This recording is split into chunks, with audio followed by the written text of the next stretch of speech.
El pacto, historia de terror. Es difícil saber bien las intenciones de las personas hoy en día. No sabemos qué personas están bien, si haya personas con embrujos o si estas personas son realmente personas y no demonios que caminan junto a nosotros. Siempre he sido sensible a las energías desde que era muy niño. A veces por un lado de las personas y me dan escalofríos. Mi abuela, que era bruja, me explicó que este fenómeno me ocurría gracias a que yo había heredado su don y cada vez que sentía esto era porque esa persona cargaba algo consigo, ya fuera una maldición o si la persona me causaba repulsión. Era muy probable que se dedicara a la brujería y magia negra. Hace un tiempo fui testigo de una historia tan increíble como oscura que desde hace tiempo sentía miedo de transcribirla, pues los hechos están íntimamente relacionados con el diablo y ese ser, una vez que le ha echado el ojo a un alma, suele atormentarla en busca de su luz. Hace algunos años me reencontré con un amigo de la infancia. No sé cuánto tiempo tendría sin verlo, pues inmediatamente que se casó, migró a los Estados Unidos. Desgraciadamente, no tuvo suerte, ni en el trabajo, ni en su matrimonio. Aunque no lo admitió, yo presentía que estaba en depresión. Sabía que él era dado a los excesos. Le gustaba emborracharse hasta perder la razón. Incluso supe de un par de veces que él entró a las drogas. No quise juzgarlo, al contrario. Estuve cerca de él, pero él no era dado a demostrar sus emociones. Seguía siendo el mismo bromista que solía ser. Sin embargo, su rostro de vez en cuando se tornaba triste. Un día nos quedamos tomando unas cervezas afuera de mi casa. Aún no me sentía mareado. Me habría tomado apenas un par de latas. Sin que supiéramos de dónde, apareció un hombre alto, alrededor de 1,85 m. Llevaba un traje azul marino brillante con un sombrero. Tenía la piel muy blanca. No recuerdo cómo era su cara. Nos saludó de mano y como si nos conociera a la perfección. Nos sacó plática. Su manera de hablar era muy educada. Parecía un hombre de mucha cultura. Comenzó a hablar de temas que a mí me interesan muchísimo. Le ofrecimos una cerveza, pero él la rechazó educadamente. En eso salió mi abuela de mi casa. Me llamó de un grito. Mi abuela no quiso salir del enrejado en la entrada de la casa. Me acerqué a ella y de inmediato me indicó en voz baja que me metiera a la casa. Renegando le dije que no me metería. No, mi abuelo insistió en que me metiera de inmediato. Noté rara a mi abuela. No me hablaba en tono de regaño o enojo, sino que se veía asustada. En eso me giré para despedirme de mi amigo. Entonces noté que el hombre del traje azul ya no estaba junto a él. Volteé a ver a mi abuela, que con la pura mirada me decía: "Te lo dije".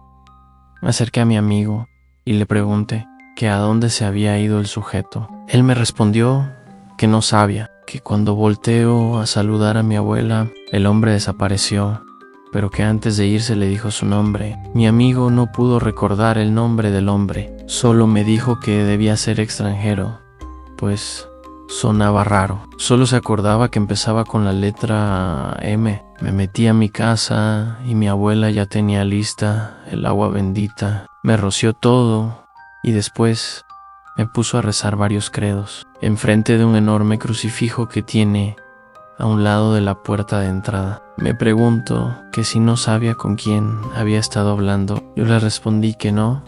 Ella me respondió que ese hombre era el chamuco. Me sentí muy asustado, aunque no podía asegurar que ese hombre fuera el mismísimo demonio, pues cuando hablé con él no sentí nada extraño. Incluso se me hizo una persona agradable. Aún así, no quise contradecir a mi abuela. Pasaron varios días para que volviera a toparme con mi amigo. El tipo se veía muy mal, se veía desaseado y su sonrisa había cambiado. Lo que antaño fue una sonrisa burlona, ahora era una sonrisa malévola. Me dio tristeza verlo en ese estado, más cuando alguien cae tan feo en el vicio. No hay mucho que puedas hacer, por más que lo intentes. Mientras esa persona no quiera ayudarse a sí misma, poco o nada se puede lograr. Como no quise fomentar su alcoholismo, ni ser parte de sus juergas, él dejó de frecuentarme y volví a perderle la pista por algunas semanas. Recuerdo que lo vi en marzo, se veía fuera de sí. Me dijo cosas que en ese momento no les encontré mucho sentido. Me comentó que hizo un pacto con el diablo y que se escondería unos días. Él llevaba un morral en el hombro y un enorme cuchillo en la mano. Inmediatamente que me dijo esto, se fue y no volví a verlo pasado más de un año. No entendía lo que me decía. Yo sabía que no era de ese tipo de personas que creen en la brujería. Cuando me dijo que vendió su alma, creí que había hecho algo muy malo, como acuchillar a alguien, mas no le vi ninguna mancha de sangre, ni en la ropa, ni el cuchillo me obedió. Aunque no lo aceptemos, las personas solemos ser un poco desapegadas de otras. Amigos se van, nuevos amigos vienen y yo me entretuve en otras cosas. Entré a la facultad de leyes. En la universidad, un año después de que me gradué, me casé. Un día llego a mi despacho y mi amigo estaba ahí. Y juro por Dios que esa persona que estaba ahí no era aquella persona que recordaba. Se veía muy cambiado en todo sentido. Sus ojos se veían sin ningún brillo. Llevaba la barba mal afeitada. Se veía muy desaseado. Parecía un envase vacío. Él me dijo que si tenía tiempo de escucharlo. Le dije podía 1 hora libre si así lo quería, y que si necesitaba ayuda, con gusto haría aquello que estuviera dentro de mis posibilidades. Me dijo que lo único que necesitaba era que lo escuchara. Me quedé en silencio y escuché su historia. Comenzó recordándome a aquel hombre del traje azul. Según eso, después de aquella vez que lo vimos, lo volvió a encontrar. Le dijo que sabía perfectamente cómo se sentía, que sabía el vacío que tenía en su interior, que se sentía completamente solo. Entonces, ese hombre le dio una tarjeta que él me enseñó a mí. Venía un teléfono con el nombre de organización parecida a esas, donde ofrecen ayuda a adictos, solo que en lugar de traer grabados símbolos cristianos, llevaba algunos símbolos un poco raros.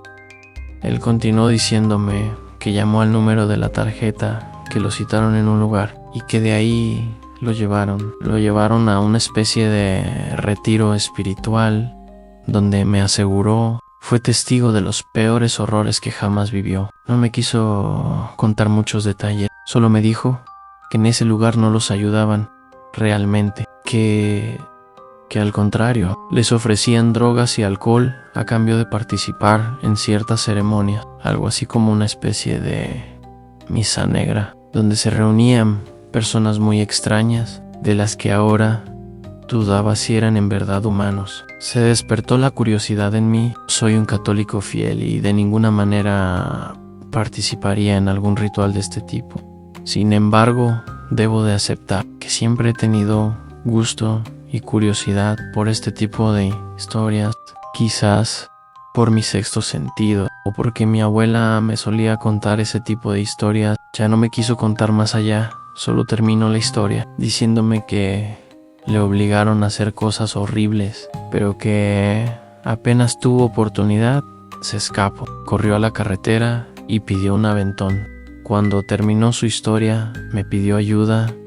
Mencionó que acudía a mí porque sabía que yo veía cosas que las demás personas no. Le dije que no entendía para qué me necesitaba. No me quiso decir exactamente qué necesitaba. Solo me pidió que lo llevara a aquel lugar donde estuvo.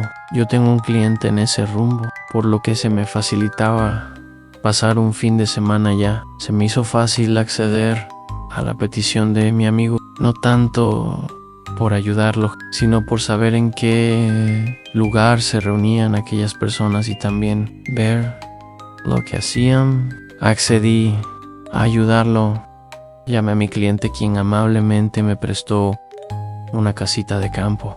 Mi esposa no pudo acompañarme. Ella es agente de seguros y tuvo viaje ese fin de semana. Agradezco a Dios que que no me pudiera acompañar si no hubiera sido víctima de todo lo maligno que viví. Llegamos un viernes por la tarde. Por más que le preguntaba a él sobre lo que necesitaba hacer allá, no lo lograba hacer confesar. Solo me dijo que primero iríamos a visitar a un conocido suyo. El hombre vivía a las afueras del pueblo. Era una persona normal. Comimos en su casa mi amigo y él tomaron algo de licor. Después de comer, él me dirigió por un sendero a las afueras del pueblo. Caminamos por una brecha hasta salir a una planicie despejada, donde estaba un olmo enorme, con una mesa encarnada en sus raíces. El árbol estaba lleno de cruces volteadas y de otros símbolos rayados en su corteza.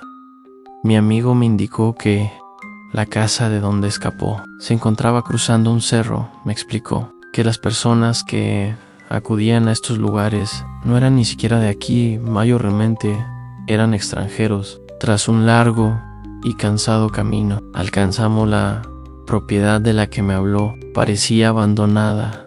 Era un lugar enorme. Parecía una hacienda. Le pregunté a él porque quería regresar al lugar de donde había huido. Me dijo que supuestamente las personas que organizaban las misas negras abandonaron el lugar, pero que necesitaba verlo con sus propios ojos para recuperarse del trauma. Aparte de que dejó su mochila con la única foto de su hija. Las palabras de él me dejaron confundido. Sentía que me mentía y quizás me ocultaba algo. Yo ni siquiera sabía que tenía una hija. No se veía ni un alma, no había autos ni marcas de rueda en la brecha. Aún así me sentí intranquilo. Quién sabe con qué personas nos fuéramos a topar. Al acercarnos a la casa pude darme cuenta que varios de los vidrios en las ventanas estaban llenas de grafiti y rotas. En otros sitios las puertas fueron arrancadas. Caminamos alrededor de la casa hasta encontrar lo que decía. Era la habitación donde estaba un comedor y ahí servían los alimentos. Pudimos ver a través de la ventana que la mesa seguía allí, con muchos platillos servidos. Toda la comida hervía en gusanos. No sé cuánto tiempo llevarían allí los alimentos, pero por su estado creería que no más de una semana. Le dije a él que no creía que el sitio estuviera completamente abandonado. Entonces me dijo que esas comidas eran una especie de sacrificio, que las servían y no dejaban que nadie las tocara. En cambio las dejaban echarse a perder. Esto lo hacían como una burla hacia Dios. Me indicó que entráramos. Yo realmente no quería entrar, sí sentía curiosidad, pero mi sexto sentido estaba alerta. Siempre que este se me activa, siento como escalofríos. Aún así, seguí adelante. Mientras entraba a la casa, noté ciertas cicatrices horribles en su cuello. 2 de ellas aún no sanaban. Le pregunté que en dónde se las hizo. Él me dijo que se cayó en unas zarzas silvestres. No le creí. Las heridas eran demasiado profundas como para haber sido producidas por unos arañazos. El cuarto de entrada estaba vacío, al igual que la fachada de la casa. Los grafitis decoraban sus enormes muros. En verdad, me sorprende que alguna persona aparte de nosotros se haya atrevido a entrar a ese lugar y rayarlo. Hasta la fecha no sé de dónde salen grafiteros por todos lados. Vi un cuadro roto encima de un arco que daba acceso al resto de la casa. Me explicó que antes allí estaba una pintura dedicada al diablo, que no era aterradora, sino que representaba a un hombre de rasgos angelicales. Atravesamos el arco de entrada y nos recibió un olor asqueroso que no puedo explicar. No era como suele oler la basura o los cadáveres, era un aroma más parecido a azufre, mezclado con alcohol. La siguiente sala estaba adornada solo por un par de sillones destrozados. Todo estaba cubierto de excrementos y latas de cerveza. No soportaba el olor, sentía muchas ganas de vomitar. Le dije que mejor nos fuéramos, pero me ignoró y caminó rápido al final de la sala hasta llegar a unas escaleras. Al fondo estaba la cocina, al lado la entrada a una habitación vacía. y del otro lado salías a un patio. Él corrió en dirección al patio. Lo seguí, pero se me perdió de vista rápidamente. Cruzando el patio, todo parecía un maldito laberinto, pues tenía muchas habitaciones y puertas interpuestas. No tardé en perderme. Llegué a un lugar que supuse era el baño. Estaban varias regaderas unas junto a otra. De un par de tubos colgaban unas cadenas oxidadas. Comencé a gritar, sin embargo no recibí respuesta. Mi sexto sentido se activó. Comencé a sentir un escalofrío muy intenso. Sabía que algo malo estaba cerca. Escuché algo que se arrastraba por el azulejo de la pared. Se me reveló un espectro. Era un hombre con una obesidad extrema. Se arrastraba como un gusano por el baño. Tenía los ojos en blanco. Decía maldiciones y babeaba. Saqué un crucifijo que cargo siempre conmigo. Lo sostuve en mi mano derecha y comencé a rezar la Magnífica, que es una oración muy poderosa, enseñada por mi abuela. El ente se arrastró hacia atrás, lanzando un chillido que me dejó aturdido. Hasta la fecha no conozco una oración más poderosa. Sin embargo, nada me preparó para lo que estaba a punto de ver. Apenas me reponía del aturdimiento. Cuando entró mi amigo me dijo que me había estado buscando, que estábamos cerca de las habitaciones donde los encerraban. Se veía muy nervioso, tanto que las manos le temblaban y se tropezaba al caminar. Le dije que el lugar estaba habitado por seres de oscuridad y que lo mejor era irnos de inmediato. Él me respondió que solo era cuestión de bajar a donde estaban las habitaciones, que estaba seguro encontrar la foto de su hija en donde la escondió. Me llevó a través del laberinto de pasillos hasta llegar a unas escaleras. Me dijo que allí era donde dormían.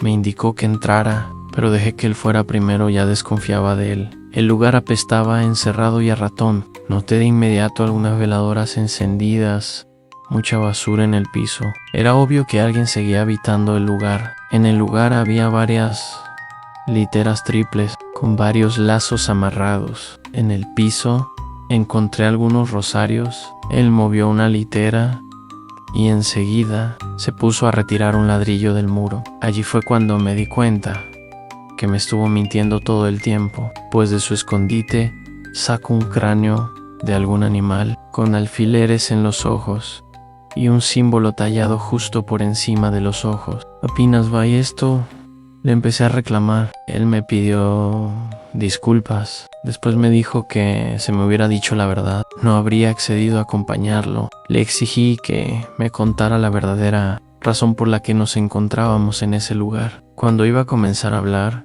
se escuchó un quejido debajo de una de las literas. Salió un hombre en muy mal estado. Tenía la piel pegada a los huesos y estaba muy sucio. Se puso en pie rápidamente y se dirigió contra mí. Ni siquiera pude esquivarlo. Cuando me encajó un picahielos en un costado, mi amigo se me quedó mirando sin hacer nada por ayudarme. Mi respuesta fue soltarle un puñetazo en la cara al sujeto. Fue tal el nivel de adrenalina en mi sangre que de la fuerza lo tumbé al piso.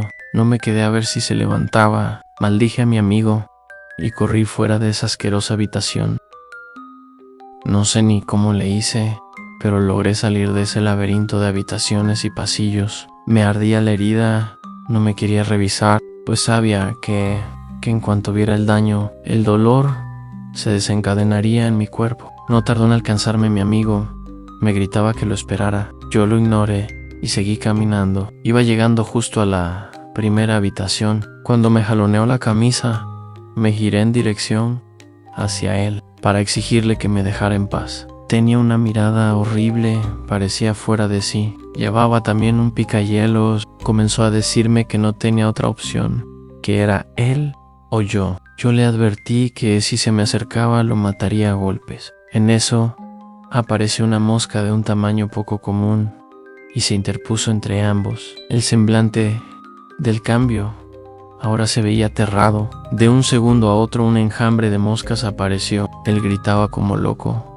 Decía una y otra vez que me llevaran a mí en su lugar. Sabía que era lo que ocurría. Era una aparición demasiado tenebrosa. Aquello tenía que ver con el mismísimo príncipe de las tinieblas. Me encomendé a Dios y salí huyendo del lugar. Por fortuna aún había luz. Fue tal mi adrenalina que no paré hasta llegar a la casa del hombre que nos invitó a comer ese mismo día. Miró mis heridas y rápido me atendió. Por fortuna no era tan profunda. Aún así me hizo el favor de llevarme a un puesto de la Cruz Verde para que me pusieran la vacuna contra el tétanos. Me sentía muy mal. Incluso me comporté grosero con el conocido de mi amigo. Y es que en ese momento estaba paranoico.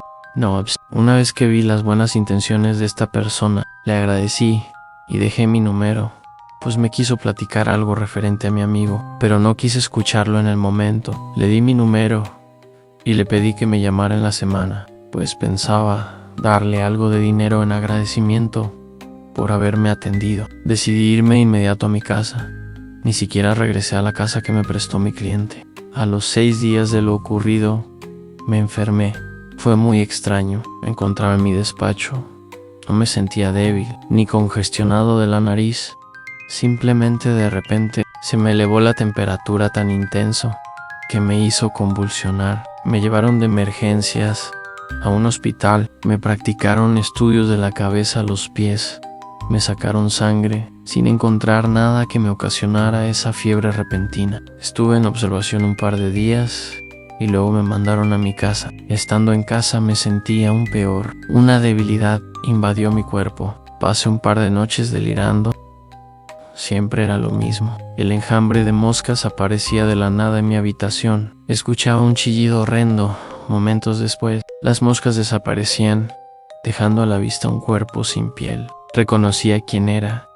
Por la sonrisa malévola, solo podía ser él. Mi esposa me estuvo atendiendo. Ella no es creyente de temas paranormales. Incluso hoy en día duda de mi clarividencia. No obstante, en esa ocasión, viéndome tan mal y que nada me ayudara, fue a traer a mi abuela. Mi abuela llegó acompañada de un sacerdote que es amigo de la familia. Entre los dos realizaron una especie de exorcismo. Durante ese rito yo caí en una especie de trance. Realmente recuerdo poco de lo que ocurrió, pues estaba inconsciente. No sabría repetir las palabras que usaron o cómo fue lo que hicieron. Solo recuerdo sentirme muy pesado, ver todo negro y sentirme completamente vacío. Después de terminada la sesión, sentí mucha paz.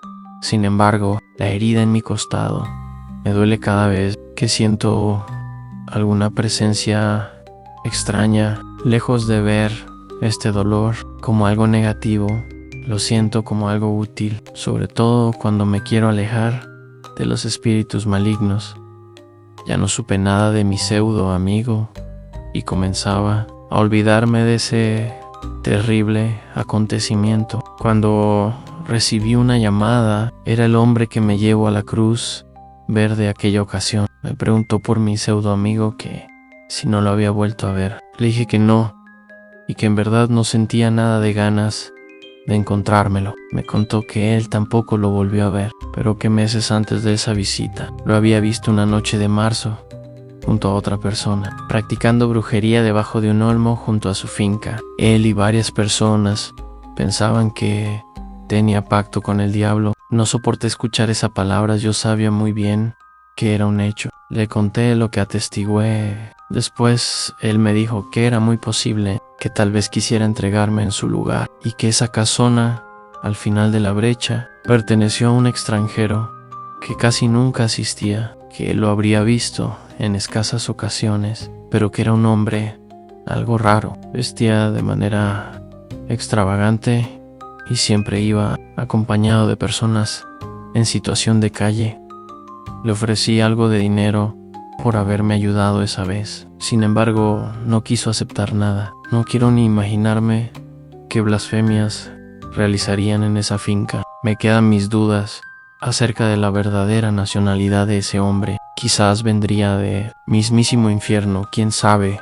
Espero y no regrese jamás. Hace pocos días vi a mi pseudo amigo rondando la plaza. Estaba muy mal, Tenía la mitad de la cabeza sumida, lo que le dejó mal en su habla y movimientos. Les pregunté a sus parientes acerca de lo que le pasó, pero nadie sabe decírmelo. Hay muchas contradicciones. Pienso que así quedó una vez que el diablo le cobró su deuda, aunque no sé a ciencia cierta qué fue lo que pidió en ese pacto. No quisiera saberlo. Probablemente son cosas que te quitan el sueño. Si tienes una historia que contar, mándamela al siguiente correo cuéntame tu secreto 4@gmail.com. No olvides suscribirte, darle like y compartir. Nos vemos próximamente en La vida en la oscuridad. Autora Mauricio Farfán.